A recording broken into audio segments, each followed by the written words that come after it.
Hi friends, age తోటి మన శరీరంలో చాలా చాలా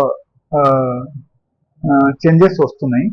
అండ్ దాంతో పాటు మనకు చర్మంలో కూడా మార్పు వస్తుంది, ముఖం మీద చర్మంలో కూడా మార్పు వస్తుంది, లుక్ మారిపోతుంది, different types of skins changes వస్తున్నాయి.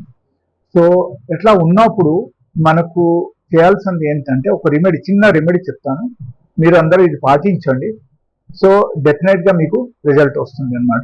This is called anti ageing natural process. Okay, so ఈ యాంటీ ఏజింగ్ ప్రాసెస్ మనం ఆపేస్తే ఆటోమేటిక్గా అన్ని మంచిగా అవుతుంది. మనం చేయాల్సింది ఏంటంటే 2 చెంచా మెంతులు, 2 చెంచా కులంజీ సీడ్స్ అండ్ కొంచెం ఆవాల నూనె ఇనుమా ప్యాన్లు మనం మరగపెట్టాలి. బాగా మరగపెట్టేసి మీరు దింపేయండి. దింపేసిన తర్వాత ఆయిల్ ఫిల్టర్ చేసి ఒక బాటిల్లో, గ్లాస్ బాటిల్లో మీరు పెట్టండి. అది అప్లై